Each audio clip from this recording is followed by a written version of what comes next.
Oi, Miglis, tudo bem? Gente, hoje eu tô aqui pra falar, obviamente, sobre o livro, porque é a única coisa que eu faço de conteúdo aqui.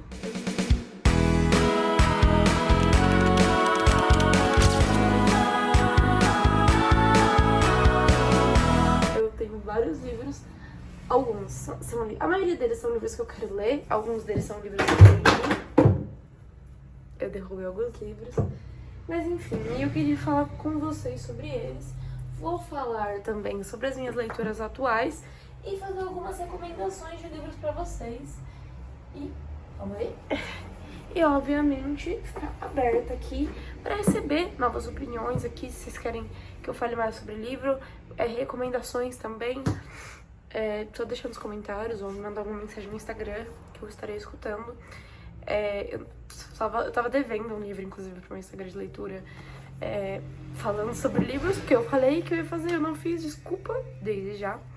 Gente, primeiro eu vou falar sobre os livros que eu já li, depois eu vou falar sobre os que eu quero ler, que foram aquisições recentes, alguns, e por último eu vou falar sobre os que eu estou lendo atualmente.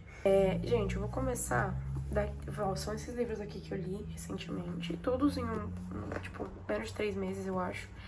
Eu vou começar com esse daqui, que foi o que da lista daqui que eu tô vendo que eu menos gostei, que foi o da Emily Harry, Uma Vida e Tanto. Recentemente eu comprei o box e mais 2 livros dela, que estão juntos.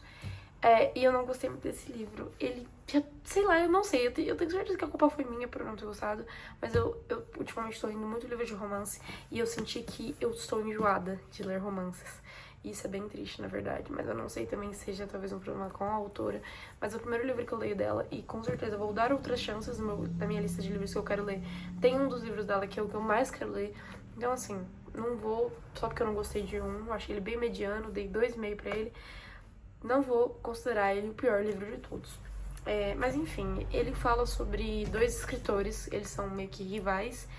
E eles estão competindo pra escrever a história de uma mulher que, tipo assim, ela é muito zica, a família dela é muito zica, só que ela desapareceu da mídia e meio que ela é a única da família dela que resta. Tem uma música da Taylor Swift que chama The Last Great American Dynasty e é completamente a energia desse livro. Só que, não sei, eu não gostei do final, eu não gostei do desenvolvimento deles como casal. Eu senti que ficou meio solto algumas coisas. Mas enfim, eu tá aí pra quem quiser ler.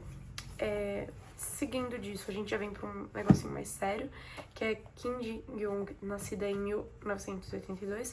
Gente, esse livro aqui, eu tenho um clube do livro com uma amiga minha, e esse foi um dos títulos que a gente escolheu, né? Foi um dos sorteados, eu tinha escolhido esse e foi escolha do mês. É um livro que fala muito sobre o machismo e como nós mulheres lidamos com o machismo ao longo da nossa vida e como a gente é ensinada e muitas vezes a gente é imposto pra gente a apenas considerar aquilo normal. Eu tive muitas marcações desse livro, posso até ler uma delas pra vocês. Eu fiz algumas anotações, porque como eu procuro do livro, a gente gosta de anotar pra poder falar na hora, ficar mais fácil. Vou colocar o óculos porque eu sou cega e tá o flash na minha cara, eu não tô enxergando legal. Enfim, ó, tem uma parte que fala assim. Que elas estavam falando ali, a Kim Jong e o marido dela estavam conversando sobre as coisas, né? Que ela tava grávida. E ele fala que ele ia ajudar, que ele ia trocar a fralda, não sei o que, fazer as mamadeiras, fazer roupinha. E aí ela no pensamento, ansiosa por não saber se seria capaz de manter a carreira depois de ter um bebê e culpada por já estar pensando em colocar outra pessoa para cuidar do filho. Aí beleza. Aí o cara tá tentando convencer ela e tal. E aí ele vira e fala assim, não se preocupe em ter de pedir demissão. E aí ele fala várias coisas que ela podia abrir mão, que ele não ia se importar. E aí ela fala assim, e do que você vai abrir mão? E ele fala, como é? E ela fala, você disse para não pensar só nas coisas de que vou ter que abrir mão. Eu estaria arriscando minha juventude, minha saúde, meus colegas, minha vida social, meus planos de carreira e meu futuro. Não é à toa que só consigo pensar em tudo que estaria desistindo. Mas e você? O que você vai perder ao ganhar um filho? Enfim. E aí... depois ele fala, tipo, um monte de coisa aqui. E na verdade não fala quase nada, ele fica meio gago. Fica gago de lagar com essa resposta dela, da diva. E aí ela pensa assim, a lista do que ele provavelmente deixaria de fazer parecia insignificante quando comparada ao modo de como a vida dela poderia mudar. E Esse livro, ele é bem interessante porque ele faz pensar o quão é a realidade. É uma mulher coreana e mostra como a dificuldade para ela conseguir um emprego, para ela passar na faculdade, para ela continuar a faculdade, para ela se manter. Ela passa por um monte de coisa e parece injusto ela ter que abrir mão de todas as coisas dela para ter um filho, sendo que o marido dela não ia ter que abrir mão de nada que fosse significante comparado com tudo que ela ia ter que abrir mão. E o livro, ela meio que conta ela enlouquecendo, né? Aos poucos, e enfim, esse livro, o final dele é revoltante, só que eu gostei justamente por ser equivalente à nossa realidade, né? Então, sim. Aí na mesma linha aqui dos romances, né, que eu tava ali antes, temos um dos últimos lançamentos da Lynn Painter, eu não sei como fala o nome dela, que é Patinando do Amor. Gente, não vou mentir, eu gostei muito desse livro, foi meu livro favorito dela, eu já li vários, ali em cima, ó, acho que eu tenho 5 livros dela, ou 4 no total. Não é 5, eu tenho É Melhor do que nos Filmes, Não É Como nos Filmes, Sorte no Amor, Apostando no Amor e Patinando no Amor. Gente, o Alec e a Dani, eles são os fofinhos, é um romance bem assim, sabe? Uma gracinha, é um negócio found family. A Dani chega na cidade de novo depois de vários anos. Eles eram amigos de infância, só que eles se afastaram. E aí, um acha que o outro odeia o outro. Enfim, gente, isso é uma loucura. E aí eles têm que namorar de mentirinha. E, enfim, esse eu gostei bastante. Foi um dos que é meu favorito ali. Depois dessa linha aqui, vou manter pra alternar. Eu li Tempestade de Ônix, mas já faz esse aqui eu acho que foi o mais antigo, tipo, dessa lista. É um dos últimos, bem dos últimos que eu li. Acho que eu li ele faz uns 2 meses ou 3. E eu comprei ele físico, mas eu comecei a ler ele online, então no começo não tem muita marcação. But, gente, esse livro é incrível. Eu tô ansiosa demais pra saber o que a Rebecca Yarros vai fazer, porque... enfim, essa é a continuação, né, da saga do Imperiano. É o 3º livro, o último que foi lançado até agora. Tem Quarta Asa, Chama de Ferro e Tempestade de Ônix. E, gente, espetacular esse universo. A construção é impecável, tudo é lindo, impecável, é tudo maravilhoso, não vou mentir, eu amei bastante.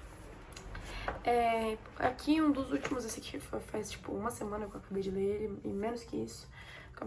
Foi no começo dessa semana, eu acho, que é Jogo de Amor para Dois. É um livro novo da Hayley Hazelwood. E, gente, eu amei, eles são os fofinhos, eles são bonitinhos. A história é curtinha, eu queria que fosse maior, mas é o que a gente tem pra hoje, né? Gente, tem uma parte que o... Esqueci o nome dele, qual que é o nome dele? O Jesse tá bêbado, e a Viola, que é a protagonista, ela vai ajudar ele. Aí ele vira pra ela e fala assim: não pense em nada que não seja você desde a primeira vez que te vi. Vai ser esse o spoiler que eu vou dar pra vocês, pra recomendar vocês lerem. Enfim, eles são programadores e a Viola acha que o Jesse odeia ela, porque teve uma vez que ele sempre trata ela muito friamente. E aí é sempre um clima meio esquisito. Só que a empresa deles... eles são cada um de uma empresa. E essas empresas vão ter que se juntar pra fazer um jogo do livro que os dois são muito fãs. Então eles estão se esforçando horrores para as equipes darem certo, pra eles conseguirem fechar a contratação e fazer o jogo. Só que é aquela coisa, eles acabam se apaixonando. E aí, enfim, o Jess só não tinha dado em cima dela porque ele achava que ela namorava, mas ela não namorava. Gente, é incrível. E aí, gente, a gente tem isso daqui, que é a última da lista aqui dos últimos que eu li. Porque se eu for falar todos, eu li, acho que tá agora 16 ou 17 livros, então vai ser muita coisa. A gente tem Mentiras que Contamos. Gente, esse livro, ele é uma biografia e eu fiquei muito triste. Eu fiz anotação no meu bloquinho pra falar sobre ele. Na verdade, não foi nem pra falar sobre ele em específico, foi pra digeri-lo, porque esse foi um livro bem forte, sabe? E ele é verdadeiro, é uma história de verdade, é um concerto de verdade, que fala sobre um cara e aí ele tá vivendo o primeiro amor dele, é um amor que não é permitido na época, porque não é um amor entre mulher e homem. Então é um negócio bem profundo e triste. Vou falar aqui sobre no dia que eu acabei o livro, eu escrevi uma coisa. Eu escrevi assim: hoje acabei o livro e a história foi bem triste. Saber que tantas pessoas morrem sem a busca da libertação das mentiras é avassalador em um nível brutal.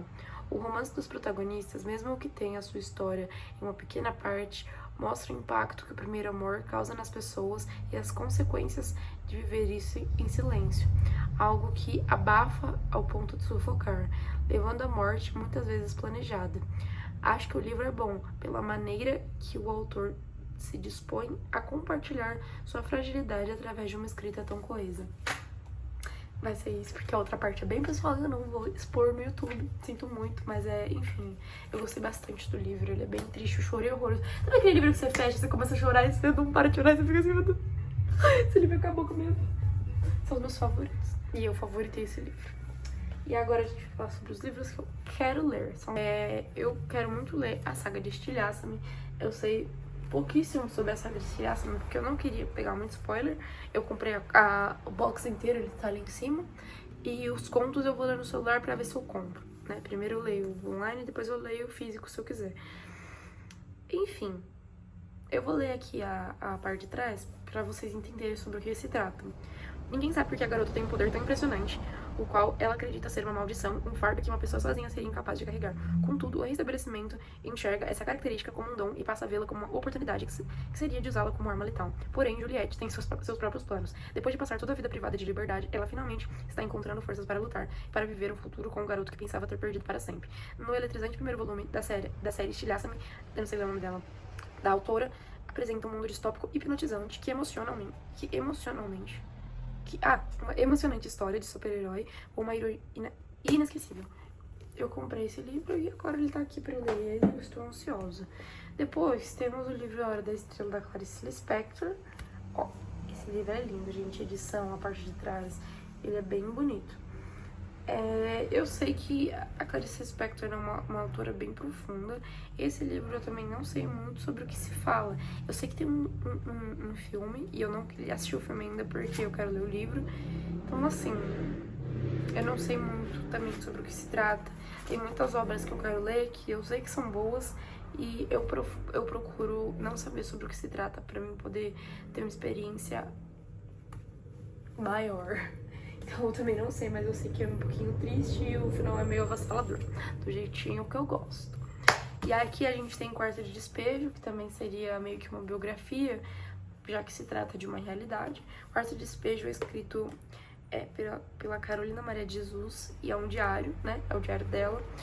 E esse diário retrata como foi a vida dela na favela, todas as dificuldades que ela enfrentou morando lá, como a vida é difícil para as pessoas que são marginalizadas.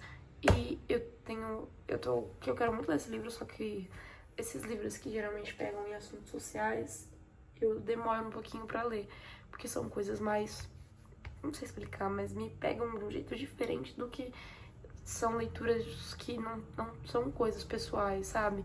Isso tem essa questão. Aí a gente tem A Razão do Amor, que é outro livro da Aline Hazelwood, pra completar aqui a minha... Eu tenho 3 livros dela, que é o último que eu mostrei. Tenho esse aqui e Amor Teoricamente. Esse aqui eu comprei recentemente, junto com o Jogo de Amor para 2. E eu também não sei direito sobre o que falo, só sei que é aquela energia, né? Menina inteligente, cara inteligente, eles se amam, ou eles se odeiam no começo. E essa vibe.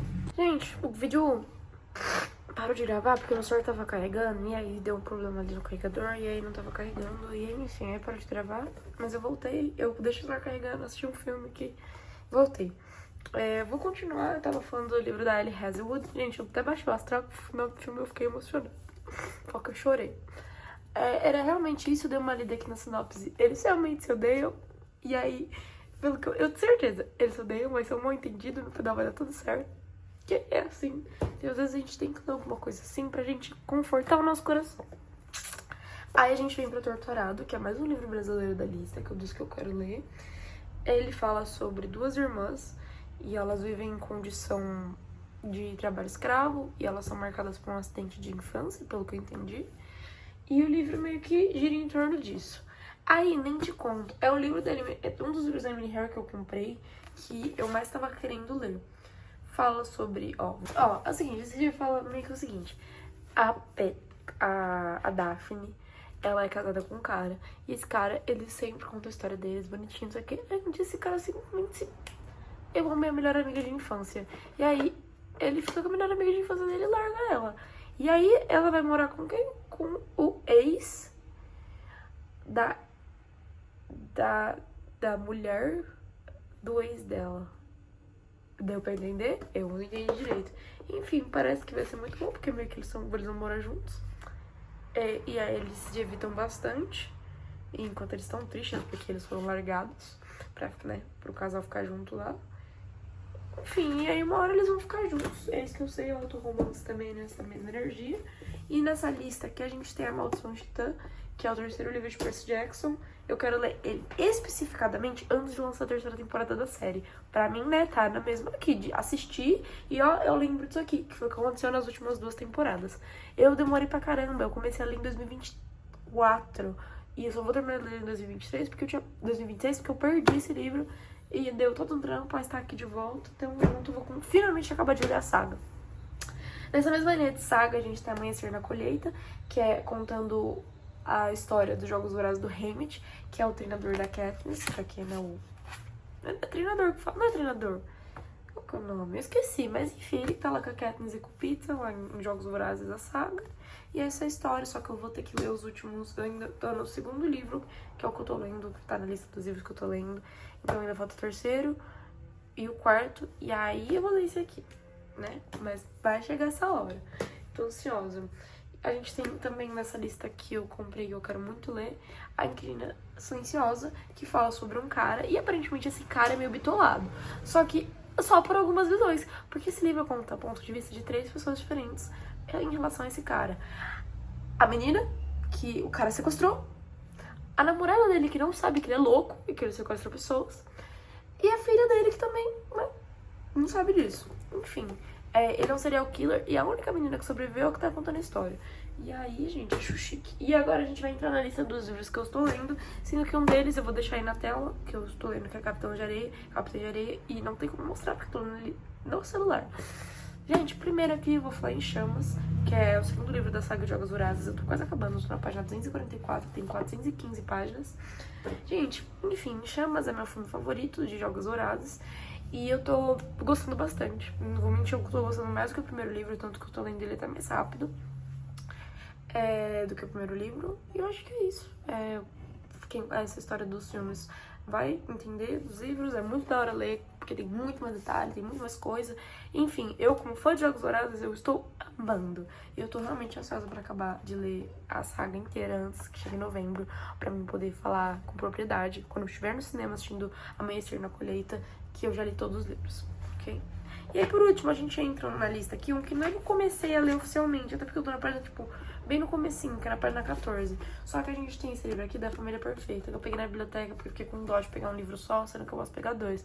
E aí, esse livro aqui fala basicamente de uma menina que ela... Eu não entendi muito a história desse livro, então eu não vou falar sobre o que ele fala. Mas, ó, eu vou ler pra vocês a sinopse. Juro pra vocês, eu li aqui 1000 vezes, eu tô tentando entender. Mas não entendi. Ó, 2 famílias com histórias entrelaçadas, um bebê abandonado e uma casa com segredos perturbadores. Até agora eu entendi que o quê? Tem uma menina, e essa menina tem uma mãe adotiva, e aí ela tá conversando com a mãe no telefone, e ela descobre que ela ganhou uma casa gigantesca, e bem milionária. Ó, logo após o seu 25º aniversário, Lib Jones chega em casa e encontra a carta que esperou por toda a sua vida.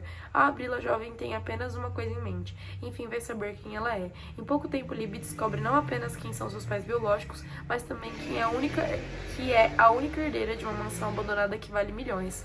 Tudo na sua vida está prestes a mudar, mas o que ela não sabe é que outras pessoas também estavam aguardando esse dia, e que seu destino está prestes a colidir com o delas. 25 anos antes, a polícia foi ao casarão após receber o chamado de que havia um bebê chorando. Quando chegaram, os policiais encontraram uma menininha de 10 meses, saudável, balbuciando alegremente em seu berço na cozinha.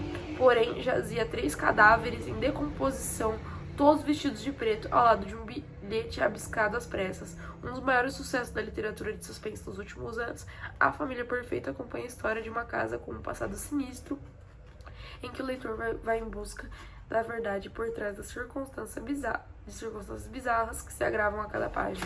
Eu gosto bastante de livro de suspense, e eu tô bem animada pra ler. Eu comecei ele ainda, mas eu não desenvolvi. E tem Capitães de Areia, que eu tô lendo no celular, que fala sobre é um grupo de meninos que vivem na Bahia. Eu não vou lembrar o ano que a história se passa, mas é um livro do Jorge Amado. Tô lendo pelo Mac Livros, inclusive, né? Governo, obrigado por alguma coisa. Para os leitores, uma migalha sobrou. E eles são jovens que são marginalizados, eles vivem em situação de vulnerabilidade e eles meio que roubam e assaltam e vivem na farra, porque é a forma que eles encontraram de viver, já que eles são meio órfãos, eles não têm trabalho, as pessoas menosprezam eles ao invés de ajudar. E eu tô gostando bastante também. E, gente, esse foi o vídeo. Eu espero que vocês tenham gostado. Desculpa a demora, desculpa também falar muito rápido, mas eu também não quero que o vídeo fique gigantesco. Sorry, gente, eu espero perdão. E é isso, espero que vocês tenham gostado. Se inscrevam no canal, deixem like. Até o próximo vídeo, se vocês quiserem, né? Se vocês não deixarem like e não se inscreverem, eu vou fazer mais vídeo pra quê? Entendeu? Eu sumi por causa disso. Mentira, eu sumi por causa de outras coisas, mas é um ponto também. Como que eu vou me esforçar se não tem gente que quer que eu me esforce? Vamos tá querendo? E é isso, gente. Beijo pra vocês. Até o próximo vídeo.